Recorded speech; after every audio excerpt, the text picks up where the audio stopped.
आसमान में कड़कती हुई बिजली, ठंडी ठंडी हवाएं और इस मस्त बारिश के मौसम में चाय और पकौड़े खाने का मजा ही कुछ और होता है। पर बारिश का मौसम हर किसी के लिए एक सा नहीं होता। वैशाली अपनी 12 साल की बेटी सौम्या और 5 साल के बेटे मोंटी के साथ एक झोपड़पट्टी में रहती थी।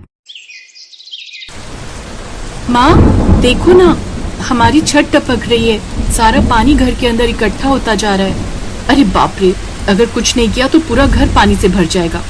आसमान में बिजली कड़क रही थी। वैशाली ने अपने झोपड़पट्टी की छत पर बहुत सारी पॉलीथीन और बोरी डाल दी, जिससे घर में पानी आना बहुत हद तक कम हो गया। मम्मी बस करो, नीचे आ जाओ, अब पानी ज्यादा नहीं आ रहा है और जल्दी से हमारे लिए पकौड़े बना दो। बरसात में पकौड़े खाने का मजा ही अलग होता है, क्यों दीदी?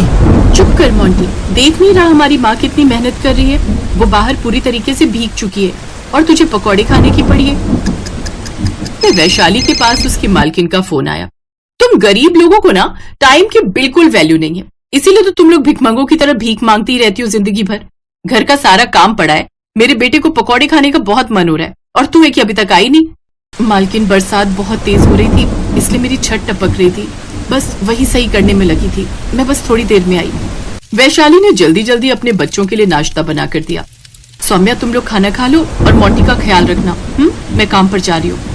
माँ, बाहर बहुत तेज बारिश हो रही है, ये पॉलीथीन ले लो ताकि भीगने से बच जाओ।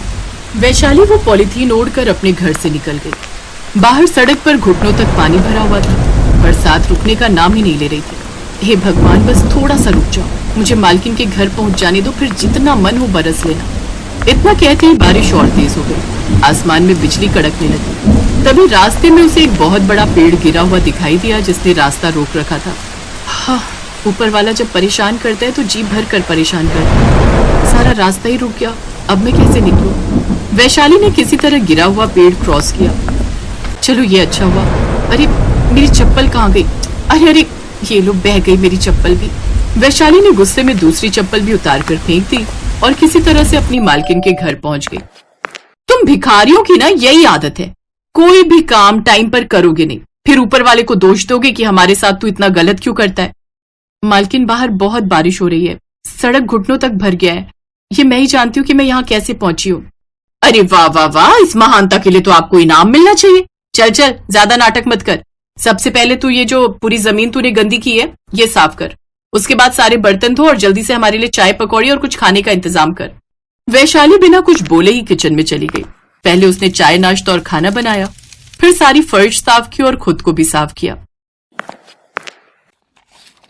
माँ, लगता है वैशाली आंटी ने आज मन से पकौड़े नहीं बनाए, इसमें नमक बहुत ज्यादा हो गया है, मुझे नहीं खाने।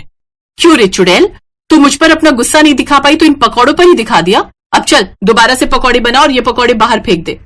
वैशाली कुछ बोल नहीं रही थी, उसकी आंखों में आंसू थे, फिर भी उसने दोबारा पकौड़े बनाए और उसके बच्चे को खिलाए, और जो बाकी बचे हुए पकौड़े थे उसे उसने किसी पॉलीथीन में रखा और रात को घर जाने लगी। ए वैशाली, रुक रुक, ये तेरे हाथ में क्या है? क्या चोरी करके भाग रही है तू? मालकिन, मैं इतने सालों से आपके यहाँ काम कर रही हूँ, क्या मैं आपको चोर दिखती हूँ? आपने ही तो कहा था कि पकौड़े बाहर फेंक दो, तो बाहर फेंकने से अच्छा है कि मैं अपने बच्चों को खिला दूंगी। ये भी एक चोरी ही हुई, हर महीने पैसे लेती है ना, उन पैसों से पकौड़े खिला अपने बच्चों को। ये सब कुछ उसका पति देख रहा था और फाइनली हिम्मत करके वो वहां पर आया। अरे अब ले जाने दो ना बेचारी को, जब पकौड़े बाहर ही फेंकने हैं तो बेचारी अपने बच्चों को खिला देगी। उन दोनों पति पत्नी को आपस में लड़ता देख वैशाली ने वो पकौड़े बाहर कुत्तों को फेंक दिए और वहां से बिना कुछ बोले चली गई। रात के अंधेरे में बारिश रुकने का नाम नहीं ले रही थी। वो पैदल ही चलती चली जा रही थी कि तभी अचानक शायद एक नाला खुला हुआ था। पानी भरा होने की वजह से वो दिखाई नहीं दे रहा था और वैशाली उस नाले में गिर गई। बचाओ बचाओ, कोई तो बचाओ, मेरे बच्चों का क्या होगा? इतनी तेज बारिश में बाहर कोई भी नहीं था जो उसे बचा पाता, इसलिए वो उस नाले में ही डूबकर मर गई। उधर उसके दोनों बच्चे अपनी माँ के लौटने का इंतजार कर रहे थे। दीदी, 12 बज गए, अभी तक माँ घर नहीं आई। मोंटी, तू परेशान मत हो, सो जा, देख नहीं रहा कितनी तेज बारिश हो रही है। हो सकता है माँ मालकिन के घर ही रुकी हो, हमारे पास फोन भी नहीं है जो हम उन्हें फोन कर सके। रात भर उनकी माँ घर नहीं आई। अगले दिन जब बारिश बंद हुई तब नगर पालिका वालों ने उस नाले से एक लाश बरामद की जो कि वैशाली की ही थी। पुलिस पता लगाते लगाते उस मालकिन के घर पहुंच गई। वैशाली की लाश लेकर। हाँ भाई, अब लोग इस डेड बॉडी को पहचानते हो? क्योंकि आसपास के लोगों से पता चला है कि ये आपके यहीं काम करती थी। इसके घर का एड्रेस बता दीजिए, मैं घर वालों को लाश पहुंचा देता हूँ। वैशाली की लाश देखकर मालिक और मालकिन दोनों की आंखें फटी की फटी रह गईं। हाँ इंस्पेक्टर साहब, ये तो हमारे यहाँ ही काम करती थी, ये कैसे मर गई? अरे कैसे क्या मर गई? तुम अमीर लोगों को इन गरीबों पर बिल्कुल भी तरस नहीं आता क्या? रात में काम से लौट रही होगी, रास्ते में बहुत बड़ा नाला पड़ा होगा और रोड इतनी ज्यादा भरी हुई थी कि उसे समझ में नहीं आया होगा, उस नाले में घुस गई होगी। ये लाश हमने नाले से ही निकाली है। मैं बार बार तुम्हें मना कर रहा था कि उस गरीब औरत को इतनी बरसात में मत बुलाओ। चाय पकौड़े तुम्हें नहीं बनाने आते क्या? एक दिन तुम काम कर लेती तो क्या हो जाता? मालकिन को अपनी गलती का एहसास हुआ। अरे मुझे क्या पता था कि ऐसा कुछ हो जाएगा। सारे लोग काम पर तो जाते ही है ना, चाहे जितनी बारिश क्यों ना हो रही हो। मरने से पहले मैंने ना जाने क्या क्या बोल दिया था इसको।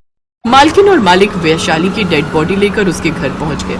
उसके दो छोटे छोटे बच्चे सौम्य और पिंटू अपनी माँ को देखकर जोर जोर से रोने लगे, क्योंकि उनका अब इस दुनिया में कोई नहीं बचा था। माँ, मैंने आपको मना किया था कि इतनी बरसात में काम पर मत जाओ, पर तुमने मेरी बात नहीं मानी।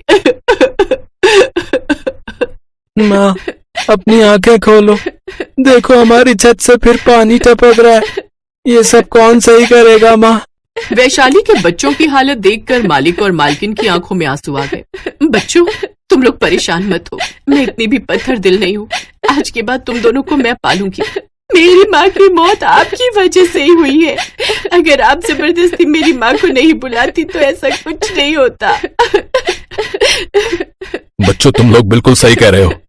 हर आदमी पैसों से तो अमीर बन जाता है, पर दिल से अमीर बनने में बहुत टाइम लग जाता है। लेकिन इन्हें अब अपनी गलती का एहसास हो चुका है। बेटा चलो चलो हमारे साथ। वैशाली का अंतिम संस्कार कर दिया गया। उसके बाद सौम्या और मोंटी उनके ही घर में रहने लगे। पढ़ लिखकर सौम्या एक आईपीएस ऑफिसर बन गई और मोंटी एक मल्टीनेशनल कंपनी में मैनेजर बन गया। मोंटी ने बहुत बड़ा बंगला अपनी माँ के नाम पर उसी जगह पर बनाया जहाँ पर उसकी झोपड़पट्टी थी। माँ, आप जहाँ भी होंगी, मुझे पूरा विश्वास है कि आप मुझे देख रही होंगी। बरसात में जिस घर की छत टपकने लगती थी, वो आज मैंने हमेशा के लिए सही कर दिया। मोंटी की आंखों से आंसू निकलने लगे। माँ हमेशा हमारे साथ है मोंटी। माँ के साथ जो हुआ है वो और किसी के साथ ना हो। हमें और गरीबों की मदद करनी चाहिए। हाँ दीदी, तू ठीक कह रही है। खासकर बरसात के मौसम में हमें ज्यादा से ज्यादा गरीबों की मदद करनी होगी और इसी से माँ की आत्मा को शांति मिलेगी। अमीर बरसात में चाय पकौड़े का मजा लेते हैं और दूसरी तरफ गरीब का घर टूट जाता है, उसे खाना भी नसीब नहीं होता। इसीलिए हम सबको उनका ध्यान रखना चाहिए।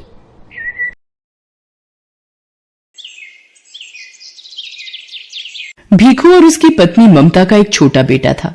भीखू और ममता सड़कों पर सामान बेचकर गुजारा करते थे और वहीं फुटपाथ पर एक छोटी सी झुग्गी में रहकर गुजारा कर रहे थे। ममता दोबारा गर्भवती थी, इसलिए वो झुग्गी के आसपास ही रुकने वाले वाहन के लोगों को सामान बेचती थी। एक दिन ममता पुल वाली लाल बत्ती काफी देर तक रहती है, इस वजह से वहां भीड़ भी काफी रहती है। मैं सोच रहा हूँ आज थोड़ी देर वहीं सामान बेचकर आ जाता हूँ। इतनी भीड़ में ध्यान से जाना, लाल बत्ती खत्म होते ही गाड़ियां रफ्तार से दौड़ती हैं। भीखू पुल के नीचे सामान बेचने चला जाता है।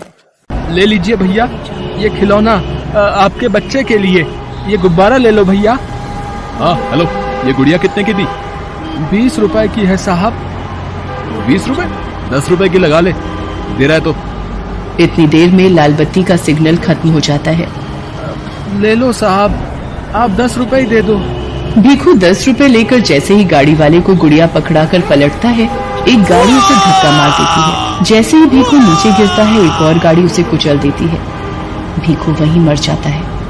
भीखू के साथ एक और व्यक्ति जो सामान बेचता था, वो ये दुर्घटना देख लेता है और ममता को बताता है। नहीं, ये नहीं हो सकता। मैं किसके सहारे जीऊंगी? आप मुझे क्यों छोड़ गए सूरज के बापू? बापू आप कहाँ चले गए? बोलो बापू। ममता सूरज के हाथ से भीखू का अंतिम संस्कार करती है। भीखू के देहांत के बाद ममता बिल्कुल अकेली हो गई थी। एक दिन ममता बेटे सूरज और गोद की बच्ची को लेकर दिन भर सड़कों पर गुब्बारे बेचती थी। एक दिन, सूरज तू यहीं सोनी के पास रहना, आज धूप और गर्मी ज्यादा है, इसलिए तुम दोनों यहीं रहना। मैं कुछ गुब्बारे और पेन बेचकर सोनी के लिए दूध और तुम्हारे लिए रोटी ले आऊंगी। ममता गुब्बारे और पेन बेचने चली जाती है। साहब पेन ले लो, 10 रुपए में 5 पेन है। ले लो ना साहब। ले लो बीबी जी, ये गुब्बारा ले लो। आप खरीद लोगी तो मैं बच्चों के लिए कुछ खाने को ले जाऊंगी। ममता बड़ी मुश्किल से कुछ गुब्बारे बेच पाती है और थोड़ा दूध और रोटी बच्चों के लिए खरीद कर लाती है। तभी एक महिला ममता के पास आती है। ममता, कल हमें ये झुग्गियां खाली करनी पड़ेंगी। यहाँ से अब तू भी कहीं और रहने की जगह ढूंढ ले। मैंने तो एक बस्ती में 100 रुपए किराए पर एक झुग्गी ले ली है। बस तुझे ही खबर देने आई थी। हे भगवान, अब अपने दोनों बच्चों को लेकर कहाँ जाऊंगी? अपने बच्चों के रहने के लिए मुझ गरीब का घर कहाँ से लाऊंगी? ममता अपने बच्चों को लेकर एक दुकान के बाहर बैठ जाती है। तभी सामने एक ऑटो रिक्शा पलट जाता है और एक महिला ऑटो रिक्शा से गिर जाती है। ममता भागती हुई महिला के पास जाती है। ओ भैया, कैसे ऑटो रिक्शा चला रहा था? देखकर नहीं चला जाता? जल्दी इन्हें हॉस्पिटल लेकर चलो। ममता उस महिला को संभाले बच्चों के साथ हॉस्पिटल पहुंचती है। ऑटो वाला ममता और उस महिला को अपने ऑटो से उतार कर भाग जाता है। सूरज, जा जल्दी से उन भैया को बुला कर ला, वो माँ जी को अंदर ले जाएंगे। डॉक्टर उस महिला को देखता है। देखिए, इनकी रीढ़ की हड्डी टूट गई है, तो अब इनको कंप्लीट बेड रेस्ट की आवश्यकता है। इनके घर से जो भी सदस्य हैं उन्हें आप बुला लीजिए। डॉक्टर, मैं नहीं जानती ये कौन है। इनका एक्सीडेंट हुआ तो मैं इन्हें यहाँ ले आई। डॉक्टर, इन्हें कब तक होश आ जाएगा? तभी ये अपने बारे में बता पाएंगे। 1 से 2 घंटे में इन्हें होश आ जाएगा। लगभग 2 घंटे बाद उस महिला को होश आता है और वो अपने बारे में बताती है। मेरा नाम राज रानी है।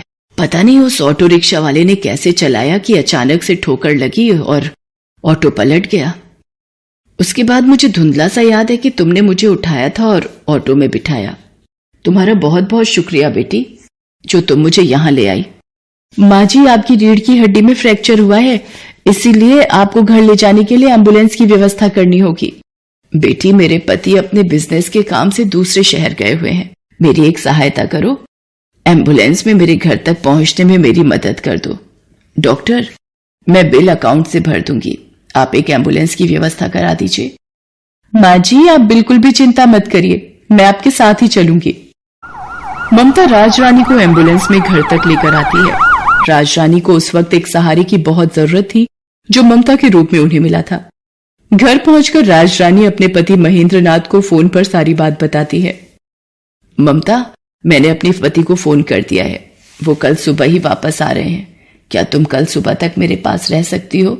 ममता राज रानी की बातों को सुनकर रोने लगती है। क्या हुआ ममता, तुम अचानक रोने क्यों लगी? कोई जबरदस्ती नहीं है बेटी, तुम अगर नहीं रुकना चाहती तो कोई बात नहीं। और फिर तुमने इतना कुछ किया है मेरे लिए, वो बहुत बड़ी बात है। ममता राज रानी को अपने रोने का असली कारण बताती है और अपनी जिंदगी की सारी आपबीती सुनाती है, जिसे सुनकर राज रानी की आंखों में आंसू आ जाते हैं। आप ही बताइए माँ जी, अब मैं क्या करूं? अपने इन छोटे बच्चों को लेकर कहाँ जाऊं? चिंता मत करो बेटी, भगवान सब ठीक करेंगे। वहां सामने मेरी रसोई है, तुम वहां जाकर अपने लिए भी भोजन बनाओ, मेरे लिए भी, और इन बच्चों को भी खिलाओ। कब से तुम मेरी वजह से भूखी हो और बच्चे भी तुम्हारे साथ भूखे हैं। माँ जी, पहले आप ये दवाई ले लीजिए और आपको किसी भी चीज की जरूरत हो तो मुझे आवाज लगा देना। ममता राज रानी और सूरज को खाना देती है और सोनी के लिए थोड़ा दूध भी गर्म करती है। अगले दिन जब महेंद्र नाथ वापस आता है तो उसे सारी बात पता चलती है। वो भी ममता का धन्यवाद करते हैं। ममता बेटी, तुमने राज रानी के लिए इतना सब कुछ किया, उसका मैं हमेशा शुक्रगुजार रहूंगा। धीरे धीरे राज रानी की तबीयत में सुधार होने लगता है। ममता राज रानी की बहुत सेवा करती थी। 1 महीने बाद राज रानी बिल्कुल ठीक हो जाती है। माँ जी, अब आप ठीक हो गई हैं तो अब मुझे भी चलना चाहिए। मुझे भी आपके पास रहते इतने दिन हो गए। आपसे इतना प्यार पाकर मैं धन्य हो गई। आपने मेरे बच्चों को इतना प्यार दिया, इतना दुलार दिया, इसके लिए मैं सदैव आपकी आभारी रहूंगी। ममता, सूरज मुझे नानी माँ कहकर बुलाता है। क्या ये बच्चे हमेशा के लिए अपनी नानी माँ के पास नहीं रह सकते? हाँ ममता बेटी, हम दोनों की कोई औलाद नहीं है, पर सूरज और सोनी को देखकर हमारे मन में नाना नानी वाला प्यार उमड़ पड़ा। तुमने राज रानी की माँ जैसे सेवा की है बेटा। हम अपनी बेटी को बेसहारा नहीं भटकने देंगे। ममता की आंखें आंसुओं से भर आती हैं। बेसहारा को सहारा मिल जाता है। ममता राज रानी के गले लग जाती है उस दिन के बाद से ममता महेंद्रनाथ के कारोबार में उसका हाथ बटाने लगी और उसने दोनों बच्चों को पढ़ा लिखा कर बच्चों के सपने पूरे किए। Thanks for watching.